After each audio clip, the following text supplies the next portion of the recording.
观众朋友好，欢迎收看《新唐人环球直击》。今天是美东时间11月24号，星期一。今天新闻的主要内容有：俄乌停火在即，美国与乌克兰磋商新的和平草案；中日对峙升温，日本计划在靠近台湾的岛屿部署导弹；15国在联合国发表声明，揭露中共镇压百姓。澳洲严防赵乐际访问，人权律师敦促拒绝接待。中国房市寒潮席卷而来，多地的楼盘跌到了白菜价。中缅开采稀土仅2年，污染河川，殃及千万人。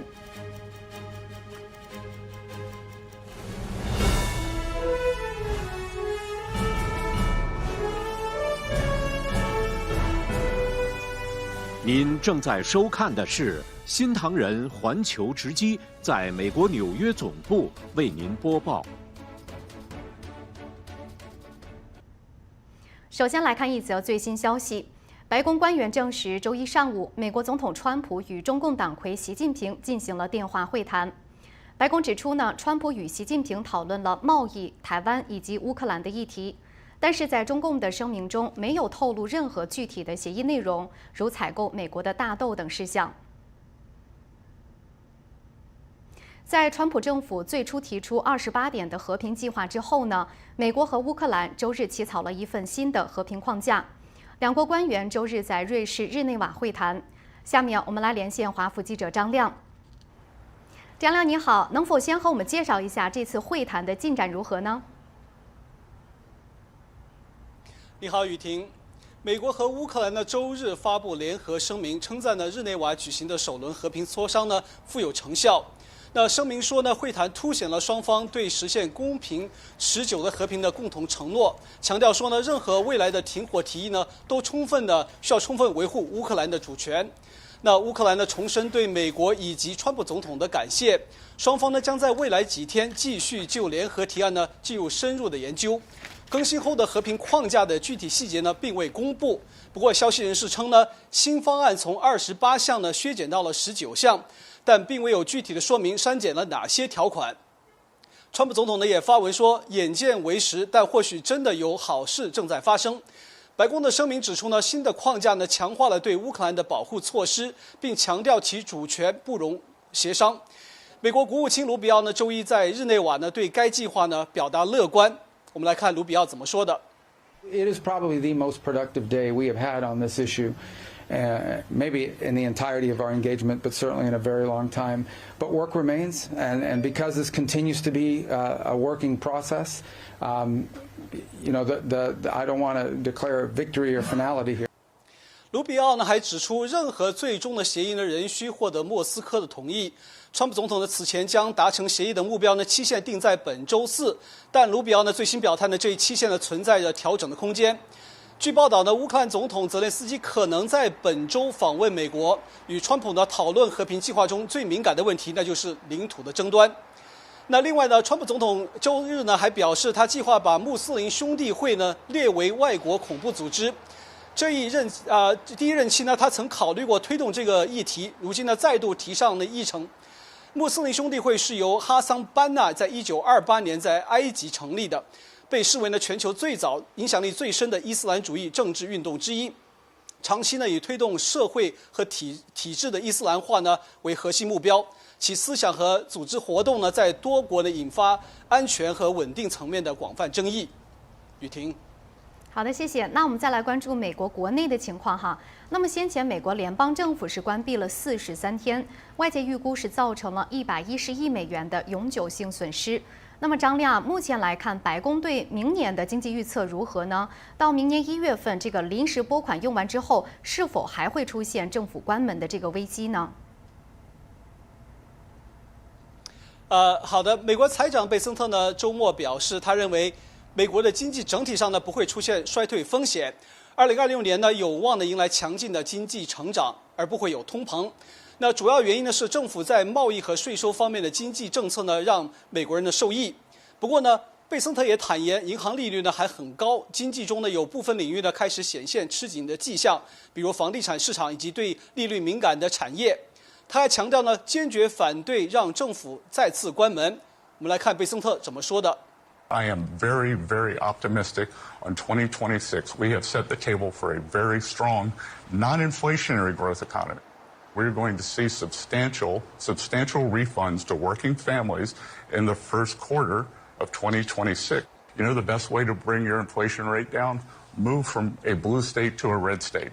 Blue state inflation is 0.5% higher, and that is because they don't deregulate, they keep prices up. Energy is higher. If Senate Democrats close the government again, that Senate Republicans should immediately abrogate the filibuster.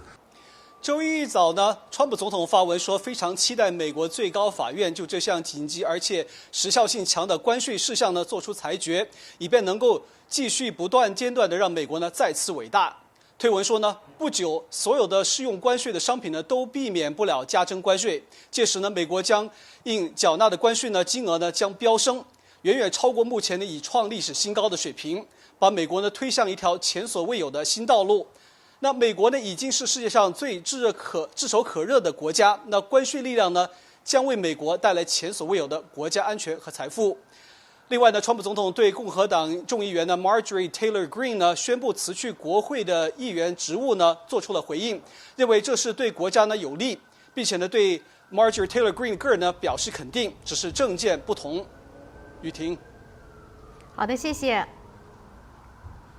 再来看到，24号，乌克兰总统泽连斯基通过视讯向瑞典议会发表了演说。强调基辅将继续与伙伴国的合作，落实美国的和平提案来结束战争。不过，必须要强化而非削弱乌克兰。外界预计，泽连斯基最快本周会前往华府会见川普。Right now, we are at a critical moment, and we are working closely with the United States, with European partners, with many others to define steps that can end Russia's war against us, against Ukraine, and bring real security. Of course, we all continue working with partners, especially the United States, and look for compromises that strengthen, but not weaken us. 在中日紧张关系持续升温之际呢，日本的防卫大臣小泉进次郎周日宣布，计划在日本最西侧的与那国岛部署导弹部队，来保卫岛屿安全。小泉强调，这项部署将降低日本遭受武装攻击的可能性。对此，台湾也进行了回应。現在配備に向けた準備を着実に進めているところであり。日本防卫大臣小泉进次郎周日视察与那国岛，宣布计划部署地对空导弹部队。这款军载式导弹射程约48公里，主要用于拦截巡弋導彈和飛機。与那国駐屯地への配備を計画している中距離地対空誘導弾部隊。こちらは島の安全を守るための部隊であり、配備によって我が国への武力攻撃そのものの可能性を低下させることができると考えており、地域の緊張を高めることになるというご指摘は当たらないものと考えています。与那国岛距离台湾只有110公里。日前，一架中共无人机飞越领空，被日本战机紧急拦截。台湾立法院外交及国防委员会周一邀请国安局、外交部报告区域安全情势。中华民国外交部次长吴志忠周一对日本将部署中程地对空导弹计划表示肯定。我们的方向就是降低冲突。那日本、美国欧洲现在是我们现在关系都不断在增强的一些盟国我觉得台湾其实最重要是怎么样？是跟这些国家关系的加强。吴志忠认为，维护台湾安全的首要事项是遏阻战争爆发，降低冲突。日本强化军事设施有助区域和平。新唐人电视台记者安琪、江迪亚综合报道。周一晚间，中华民国外交部在台北举行了与美国各州办事处协会的感恩酒会。美国在台协会副处长梁凯文在致辞时强调，美台关系在各个领域都坚若磐石。会后，外交部长林佳龙也回应了日本首相的台湾有事论。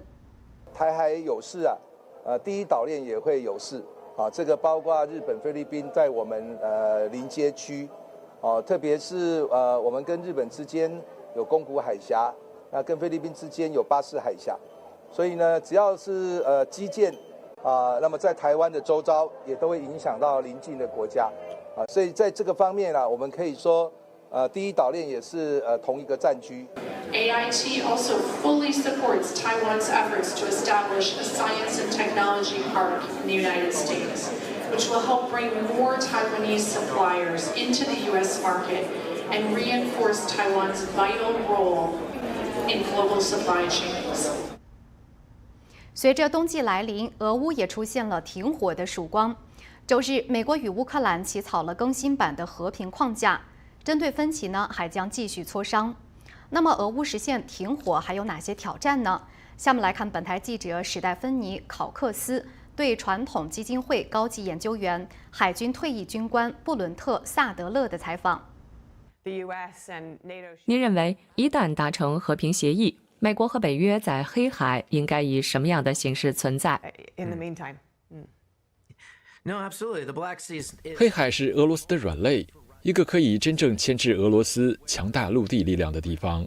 但同时，乌克兰在失去克里米亚时，也失去了大量海上能源储备。因此，给乌克兰某些保证，或阻止俄罗斯重建黑海舰队，都能为乌克兰提供优势，以防俄罗斯从陆地再次发动攻击，或重新挑起争端。除了黑海之外，北约和美国在达成协议中面临的主要全面挑战是什么？我认为对美国来说，维持一个持久的和平符合最佳利益。政府也一再强调这点，原因在于人们越来越担心中共正在酝酿一场对抗，把美国卷入印太地区大规模的战争冲突中。因此，把有限资源重新集中到那个战区至关重要，能遏制未来1年或18个月内可能爆发的敌对行动。考量到中共对俄罗斯的支持，美国目前应该如何应对中共，以便妥善地转变这一局势？对中共而言，这场战争拖得越久越有利。西方国家不断消耗弹药，但这同时也向北京发出了讯号：如果真的决定对台湾发动战争，将会面临什么？那就是北约的团结，以及北约国家不断增加的防务开支。美国在战后乌克兰的安全中扮演着什么样的角色？如何防止欧洲未来再次爆发大规模的冲突？目前，欧洲各国仍在克服过去30年因忽视军队建设带来的影响，要重建军力恐怕需要很长的时间。因此，美国在欧洲仍需保持一定的军力，但这必须和防止或遏阻中共在太平洋地区发动侵略战争之间取得平衡。谢谢您。谢谢。中共不断地升高与日本的紧张局势，来报复日本首相高市早苗的“台湾有事就是日本有事论”。周末在南非的 G20 峰会上，高市是再次的强调要建立自由公平的国际秩序，以及维持关键矿产供应链的安全。值得注意的是呢，高市内阁的支持度仍然是超过了70%，没有受到这次中日风波的影响。G20 峰会今年在南非召开，日本首相高市早苗上任后首次出席，并与各国领导人会面，互动热烈。而先前由于中共外交官扬言要斩首高市早苗，这次高市早苗和中共总理李强两人之间零互动。高市早苗也在 G20 的3场会议发表演说，谈到要建立自由公平的国际秩序，实现自由开放的印太地区，还呼吁要建立有韧性、可靠的关键矿产供应链。会后记者会上被问到中共议题，高市早苗回应：我が国としては中国とのさまざまな対話についてオープンでございます。扉を閉ざすようなことはいたしておりません。その中で当然我が国として主張すべきことは主張していくということが大事でございます。このような姿勢のもと、今後も適切に対応を行ってまいります。中共报复高市早苗的台湾有事言论，日媒最新民调指出，在11月21号到23号之间的民调，支持高市早苗内阁的比例占72%，而不支持高市内阁的比例则只有17%。另外，针对高市早苗的台湾有事言论，日本过半受访者都表示不认为有问题。新唐人亚太电视曾义豪、李义宏整理报道。日本首相高市早苗在11月7号的国会答询时表示，如果中共以武力夺取台湾，日本可能会行使集体自卫权。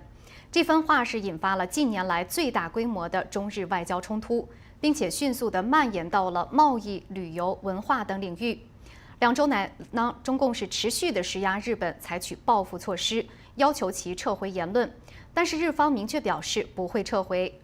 周日，中共外长王毅更是指控高市越过了红线。早前，美国也正式的出面力挺日本。美国国务院表示呢，对美日同盟的承诺坚定不移。另外也指出，无论在台海、东海或南中国海，美国坚决反对片面改变现状的企图，包括透过武力或胁迫的手段。下面我们来请嘉宾解析目前的中日争端。今天我们连线的嘉宾是政经评论人士唐百乔先生，您好，欢迎您。谢谢邀请。好，那我们看到啊，中共外长王毅是声称日本首相高市是越过了不该碰的红线。那您怎么看他的说法？为什么北京对高市的言论反应的是如此激烈呢？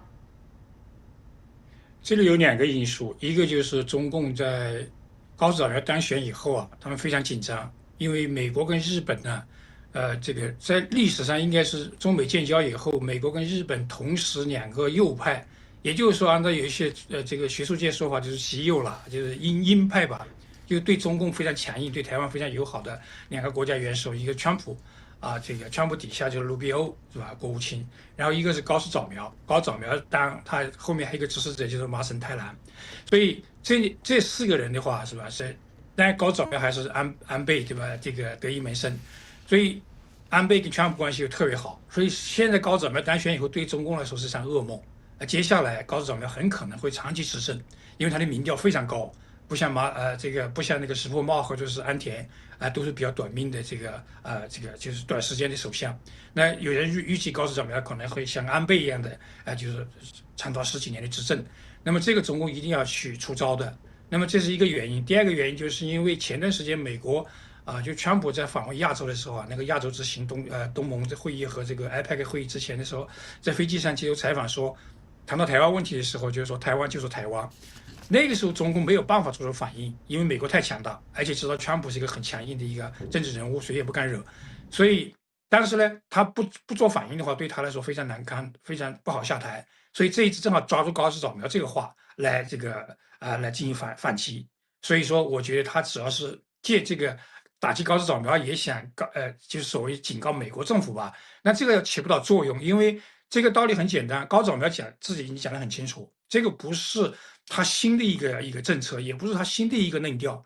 第一，安倍在这个很久以前，就2017年左右吧，就提出来过台湾有事就是日本有事，而且在2015年的时候，安倍政府的时候，他在执政的时候，他推出了一个就是这个安保条约一个新增条款，就说如果邻国或者是跟日本关系特别友好的国家。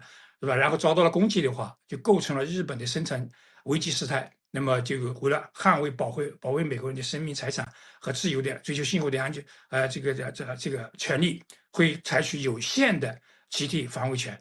所以高市早苗只是把他的立法的一个法律重新宣读了一番，就像安倍一样的。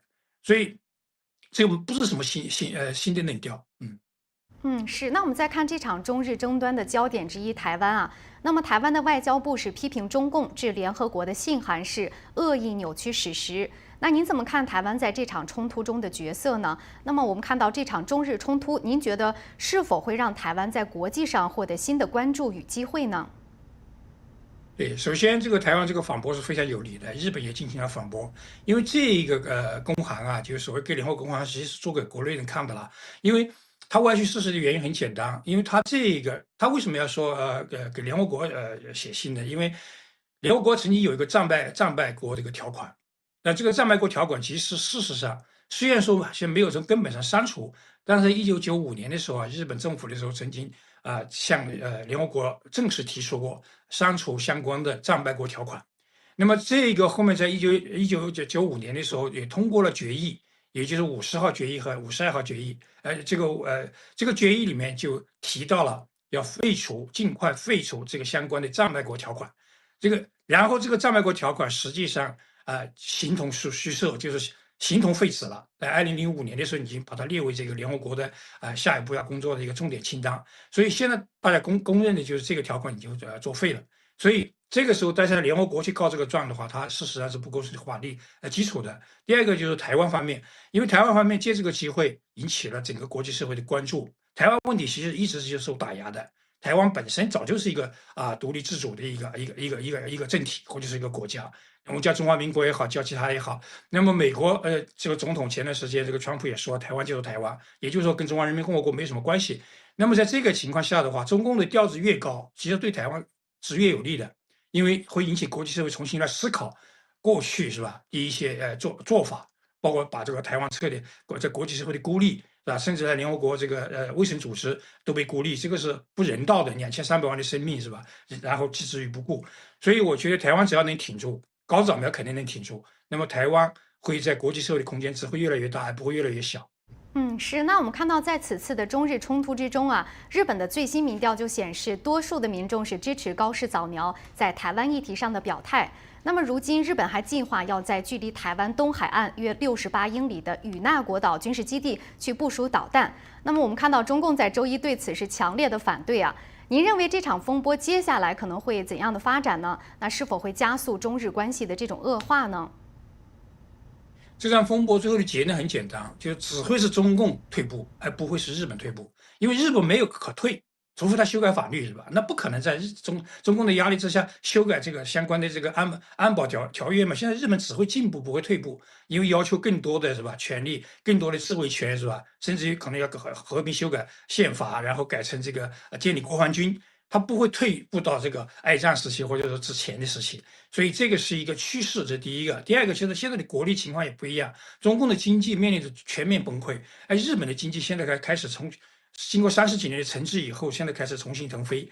然后这个我长期去日本，我也非常清楚这一点。还有一个就是日本对这个中共的依赖也越来越少。像我们前段时间也看到新闻，就日本最后的一个超市就是这个连锁超市叫高岛屋，已经从上海撤出了。也就是说，大量的包括本田、丰田的这个工厂还有都大量的已经基本上从中共已经全面撤出了，中共国撤出了。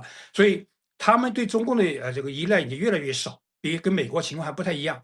那么日本跟台湾也不一样，因为台湾相对来说比较小，经济实体也比较小，所以中共一直用经济这个手段来打压，是吧？来恐吓台湾，但这一招对于日本是无效的。然后更重要的一个因素就是说，现在经过这番打压以后，高市早苗的民调不仅没有降，反而升了，而且升得非常厉害。就是高市早苗的内阁从60%这个左右一路升到现在72%。那么这种情况下的话，你作为政客来讲的话，你不会让步吗？因为你民调越来越高，你怎么可能让步呢？只有在压力之下才会让步。所以这个中共是搬起石头砸自己脚，我认为是。谢谢您的分析好，谢谢。再来看到，近年来中共的跨国镇压是越发猖獗，也让西方的社会更加的警觉中共的红色渗透。中华民国自由通讯传播协会周日在台北举办了反跨境镇压座谈会，现场是邀请了多位学者专家，揭露了中共向海外输出恐惧、压迫的手段。令人震惊的是，主办单位竟然也收到了死亡威胁，警方因此提升了会场的维安。今天我们全部都是跨境镇压的受害者。台湾民间团体举办反跨境镇压座谈会，事前收到恐吓信件，与会学者明居正示警，中共跨境镇压近在咫尺，也揭露中共意在武统台湾前，利用内功手法，其中就包括跨境镇压胁迫。如果说在事先呢就能够对台湾进行内功手法得效的话，产生效果的话，将来武力统一或动兵的时候，它会降低风险，降低成本。中共跨境镇压也输出海外，包括在多国建立秘密警察据点，逮捕绑架异议人士，引发国际警觉。通过便衣特务对海外中国的异议人士进行监视、恐吓、胁迫遣返，在1年多的时间，遣返了23万中国民众回中国大陆，干涉了一个国家的内政，尤其是警务内容。这是完全是不能接受的。与会的台湾 NGO 工作者李明哲，曾经因为与中国网民讨论民主，赴中国时遭中共判刑关押，以亲身经历揭露中共跨境镇压。那中国政府把我在台湾网络上的言论当成颠覆国家的罪证，把台湾人当作自己国家的国民一样，强加一个只适用本国人的颠覆国家政权的罪名，这是把自己国家主权无限扩张、侵略台湾主权的行径。这种行径其实最标准的跨境镇压。与会学者强调，中共长臂管辖威胁进入台湾，意在钳制台湾言论自由，制造寒蝉效应。如果没有积极应对，恐将造成言论自由自我限缩。新唐人亚太电视林秋茶、佘志成，台湾特别报道。近日又有2名中共公安高官落马。周一，中共对四川省原副省长、省公安厅原党委书记叶寒冰立案调查。早前已经退休了5年的黑龙江省原副省长、公安厅原厅长毕保文也落马。据民汇网报道，2人都曾积极参与迫害法轮功，受到国际组织的追查。通告称，叶寒冰搞团团伙伙，搞迷信活动，违规收受礼品礼金，干预插手执法活动，家风不正，利用职务便利非法收受巨额财物。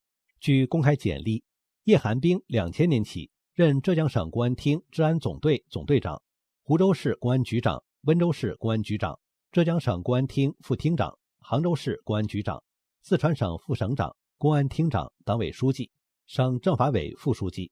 据民汇网报道，叶寒冰长期在浙江、四川任职，这2个省都名列中共迫害法轮功学员最严重的省份。截至今年6月，四川省已被证实的被迫害致死的法轮功学员有314人。2018年到2023年4月，四川省至少有44名法轮功学员被迫害致死，包括四川广播电台主持人庞勋，死时年仅30岁。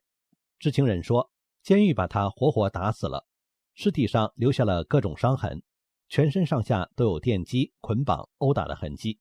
此外，还有众多的法轮功学员被绑架、非法抄家、关押、判刑，有的被迫害致残、致伤、致精神失常。叶寒冰对此负有领导责任。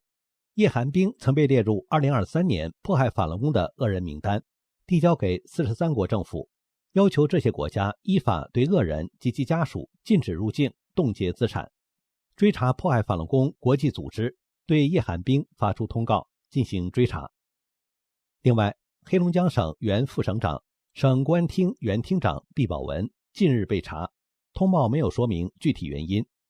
毕保文1999年起任山东省日照市公安局长、书记、滨州市公安局长、书记、山东省公安厅副厅长、副书记、黑龙江省公安厅长、书记、督察长、黑龙江省副省长、省政法委副书记。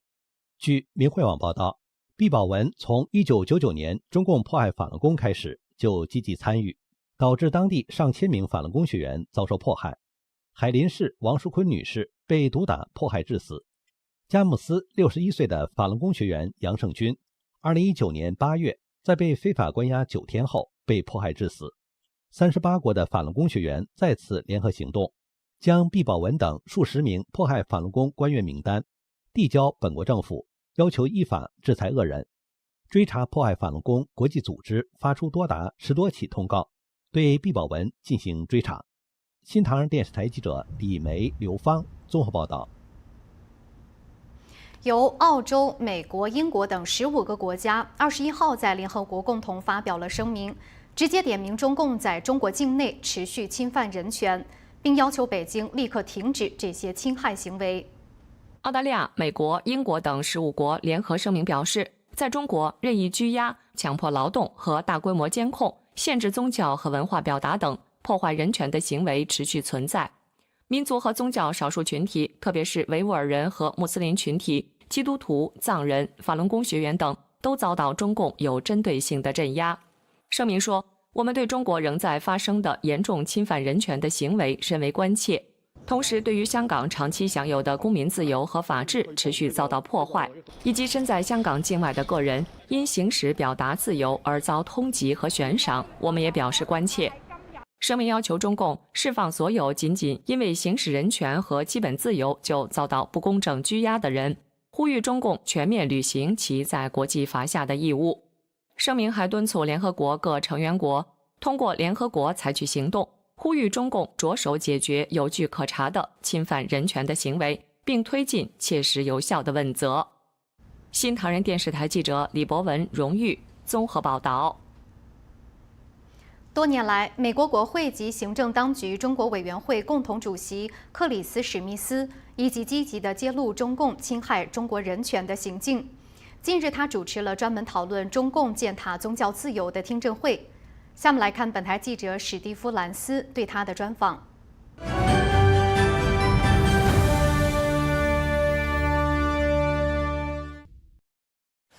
史密斯议员，欢迎您。谢谢，我很荣幸。几十年来，您一直是中国以及全球人权议题的主要倡导者。您怎么看目前中国的人权状况？目前，在习近平治下，中国的人权状况在各方面，尤其是宗教自由，简直糟透了。像毛泽东一样，习近平不遗余力地迫害中国人，他对法轮功举起了屠刀。很显然，这导致非常多的民众被杀害，遭受酷刑折磨。中共经常使用酷刑，我们有无数次听证会证实了这一点。中国人被捕后就会被施以酷刑，遭受严重迫害。他们不仅会被剥夺食物和水等，还会被电棍电击。施暴者甚至把电棍放到受害者的生殖器或嘴里，还电击其他非常敏感的部位。可见这些人有多么变态，令人恶心。在中共强摘器官的问题上，我提出了一项法案，目前仍在美国参议院等待表决。今年稍早，该法案在众议院以406票对1票通过，在上一届国会也通过了。这项法案就是制止强摘器官法案。我们知道，习近平与中共正通过贩卖器官赚取巨额金钱。中共每年杀害5万到7万，甚至更多的年轻人，为获得器官谋杀他们。我主持过多次听证会，证实活摘器官确实正在发生，这一点不容置疑。这真的令人震惊。器官贩卖不是发生在黑市，也不是某个人的流氓行径，而是国家主导的。这是由国家主导的，而且具有工业化规模。打开的麦克风传出，普京和习近平在谈论器官移植、延长寿命。他们都很清楚器官从哪儿来，尤其是习近平，他清楚这些器官是从受害者身上获取的。我曾邀请一位实际参与器官移植的医生来听证会作证，他谈到，有一次他的一个病人因为没充分麻醉，摘取器官时痛苦地尖叫。我提出建议，希望这次听证会能促成各宗教派别的领袖们组成代表团，与川普总统会面。尤其是在川习会之前，相信总统了解情况后会受到触动的。您认为我们应怎么做才能确保人权议题持续受到关注，而不是像您提到的被商业或贸易协议所掩盖？这个问题很好。让我极度失望的是，许多企业界重要人物对人权迫害视而不见。他们的默许甚至助长了中共的迫害行径。中国是一个出口型国家，如果中共当权者明白必须大幅改善人权状况并做出改革，才能维持和美国、欧盟等国家的贸易关系，那他才会做出改变。国会议员，您认为在美中战略竞争中，人权迫害是否总是一个容易被忽视的脆弱环节？我认为，在美国政商界，太多人对人权迫害的关注实在太少。我们应该把人权作为与中共接触的核心议题。美国当然希望能和它进行贸易，但如果将人权作为前提条件，那中共的表现会有所不同。议员，感谢您的分享，谢谢。中共政治局第3号人物、迫害法轮功的血债帮要员赵乐际，目前正在澳大利亚访问。周一，堪培拉罕见地进行严格防护，要求在赵乐际造访期间呢，国会大厦停用 WiFi 和蓝牙，防止被中共的黑客攻击。澳洲人权律师敦促澳洲政界拒绝接待赵乐际。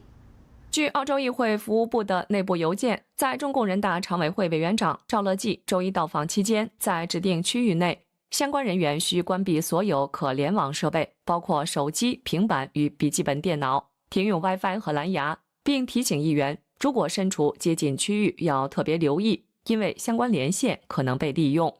与此同时，中指中国滥用器官移植国际联盟委员会成员、人权律师马德琳·布里吉特敦促澳洲政界拒绝接待赵乐际，并警告接待赵有损国家声誉。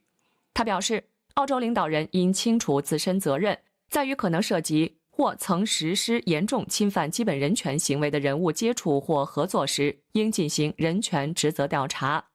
赵乐际在中共党内仅次于习近平与李强。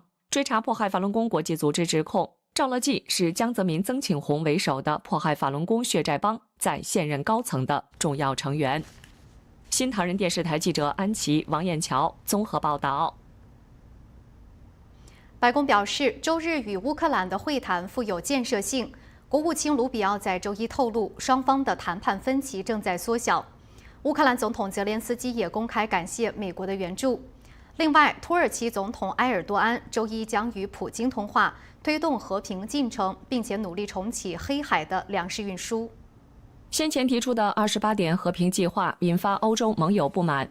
美联社披露的草案显示，该计划包含重大让步，例如乌克兰将按当前战线割让领土给俄罗斯，并放弃加入北约的目标。为此，欧洲国家提出了一项反制方案，要求放宽部分领土让步，并承诺一旦乌克兰再遭攻击，将由美国提供类似北约的安全保障。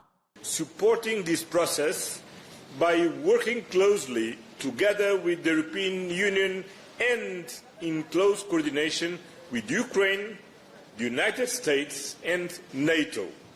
An efficient and coordinated European engagement, as well as a strong European presence in Geneva, has allowed us to make good progress in the negotiations for just and lasting peace in Ukraine.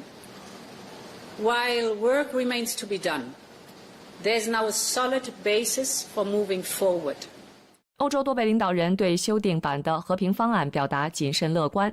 德国总理舒尔茨表示，这份协议是美国、欧洲和乌克兰的共同立场，尽管过程艰难，但他相信协议最终能达成。乌克兰总统泽连斯基周日表示，乌克兰与美国展开对话是件好事。Важливо, що розмова з американськими представниками є, і є сигнали, що команда президента Трампа чує нас. 泽连斯基感激美国给予的一切支持，他强调，美国的援助直接挽救了无数乌克兰人的生命。此前一天，川普总统在社交平台上公开表示，乌克兰领导层对美国的援助毫无感恩之心。与此同时，土耳其总统埃尔多安周一将与俄罗斯总统普京通电话，讨论推进和平进程，并恢复黑海粮食运输通道。作为北约成员国，土耳其一直与基辅和莫斯科保持双边关系，向乌克兰提供武器，但拒绝加入西方对俄罗斯的制裁。新唐人电视台记者陈悦、赵嘉林综合报道。广告休息过后，带您关注。范冰冰获得金马奖影后，中共全网封锁消息引争议。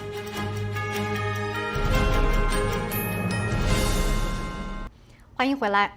华人影坛的盛会金马奖在周末落幕，中国演员范冰冰借马来西亚电影作品是拿下了最佳女主角奖，但是中共呢对这一消息全网封禁，引发争议。与马来西亚导演张吉安视讯，中国演员范冰冰多次泣不成声，拿下华语影坛最高殊荣。范冰冰荣获金马影后致谢词中，多次感谢金马奖。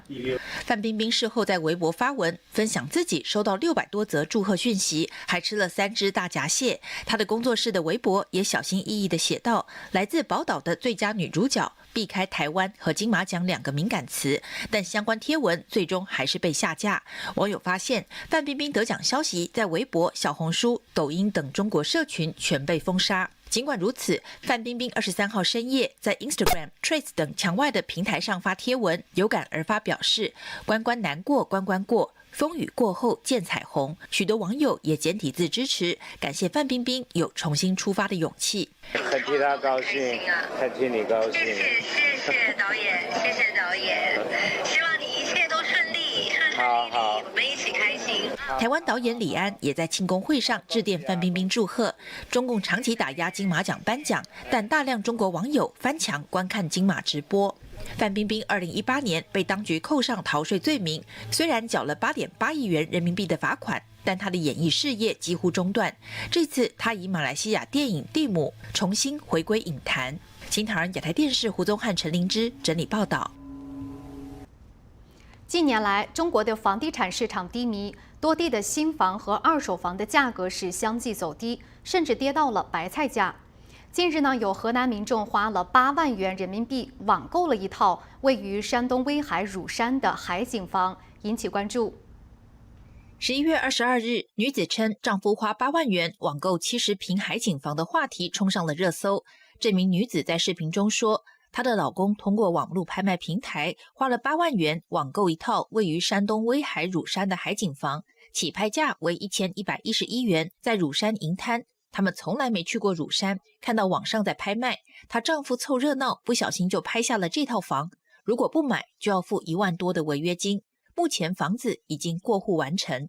乳山某房产中介表示，由于教育、交通等配套原因，当地人一般都选择住在市区，银滩这边都是外地人在买，夏天来玩，冬天就不来了。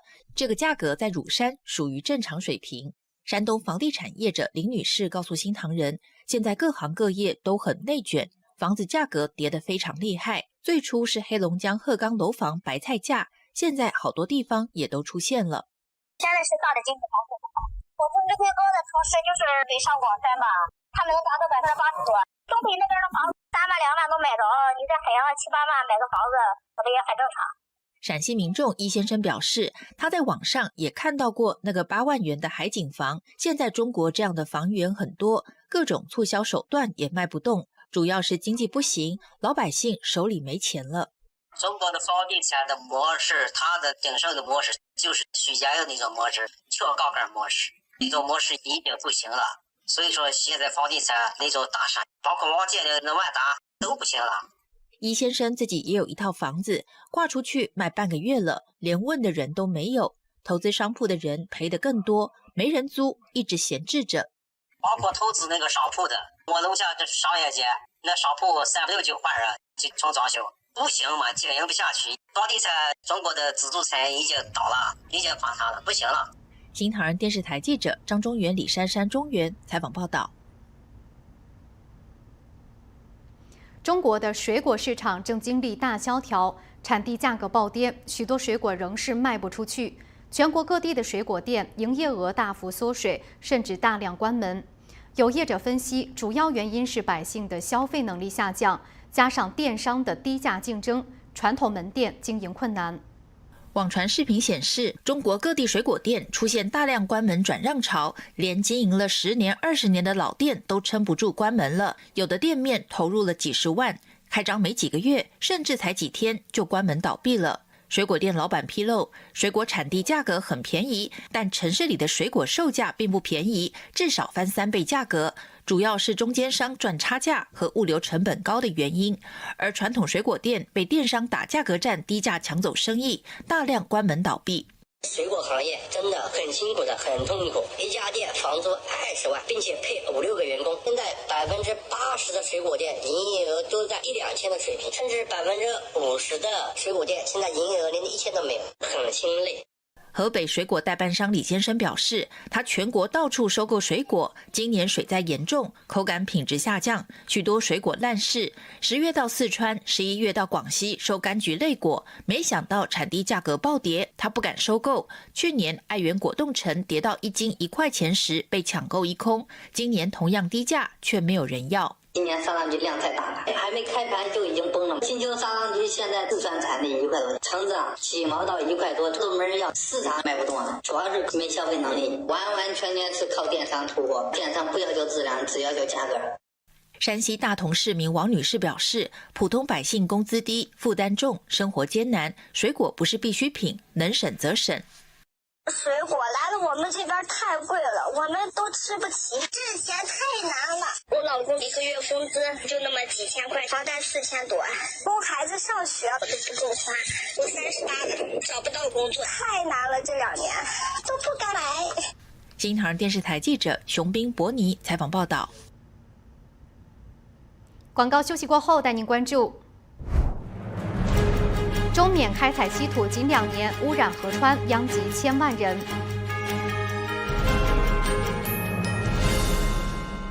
承传传统，匠心独具，普瑞堂玄宝黑参，精选韩国优质高丽参，历经2260天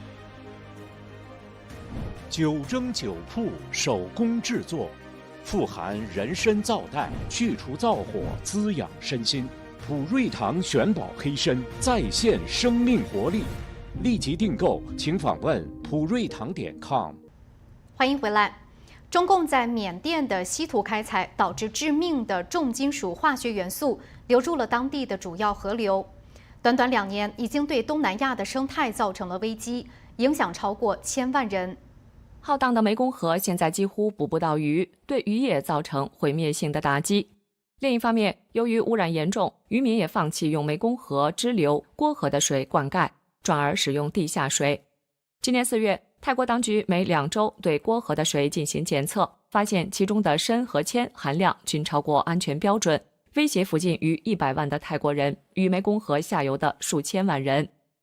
This story started with the impacts of only 2 rare earth mines on the Kok River system. Those rare earth mines were in Myanmar. Our research is showing that there are scores of tributaries of major rivers like the Mekong, the Salween, the Irrawaddy, and rivers in Vietnam that are likely highly contaminated. 拥有中资背景的新稀土矿出现在缅甸东部后，引发人权机构及研究人员对郭河下游污染的担忧。2023年，卫星拍到第一座中企投资的稀土矿建在缅甸善邦的森林中。根据善邦人权基金会的最新报告，中共国营企业投资的3个矿场仍在扩张。And this story is not known, so the extensiveness and the scale is something that's striking to me. 从缅甸开采到稀土原料，最后会运往中国加工。泰国科学研究与创新中心的纳塔彭·彭拉特担心，在郭河源头开采稀土和黄金仅2年，如果这种情况持续下去，污染程度将急剧上升。新唐人电视台记者安琪、江迪亚综合报道。外界关注美联储12月份是否会降息，但是内部意见分歧明显。波士顿联储银行行长柯林斯认为不需要降息。不过呢，被视为美联储第3把交椅的纽约联储银行总裁威廉斯指出，美国劳动市场软化，美联储仍有降息的空间。这也被华尔街解读为是最直接的降息暗示。好，下面请看本期的环球财经简讯。欧洲部长们预计将在周一敦促美国高层贸易官员更全面地落实7月达成的欧美贸易协议，降低美国对欧盟钢铁关税，并取消对欧盟葡萄酒与烈酒等商品关税。在协议中，美国对大多数欧盟商品征收15%的关税，而欧盟同意取消对许多美国进口商品征收关税。毕和必拓周一表示，在与英美资源集团董事会进行初步讨论后，已不再推动潜在的合并计划。该集团去年曾试图以490亿美元收购英美资源，但后者多次拒绝提案，最终毕和必拓撤回了收购。尽管中共4年前全面禁止比特币挖矿，但比特币的开采正悄悄在中国卷土重来。根据矿工与产业数据，由于禁令影响，中国的全球比特币挖矿市占率一度跌至0，但10月底已悄然回升至14%，重返全球第3名。新唐电视台记者杰森综合报道。广告休息过后，带您关注感恩节长假来临，出行关注天气和交通。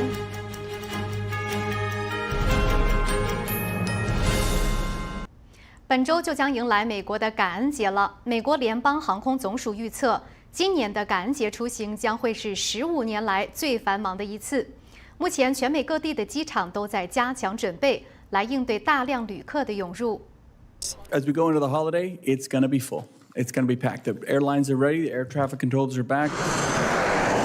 周二将会是旅行的高峰日，预计有超过52000架次航班。部分地区的雨雪天气可能影响出行，例如明尼阿波利斯降雨可能在周二转为降雪。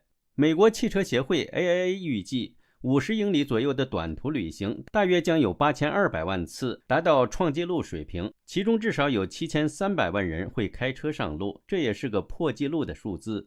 汽车协会发言人提醒民众注意出行安全。You should not be driving in inclement weather.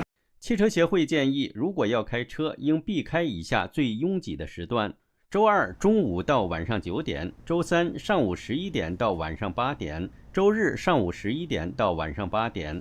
新唐人电视台记者唐丽、刘芳综合报道。以上就是本期的新唐人环球直击，感谢您的收看，再会。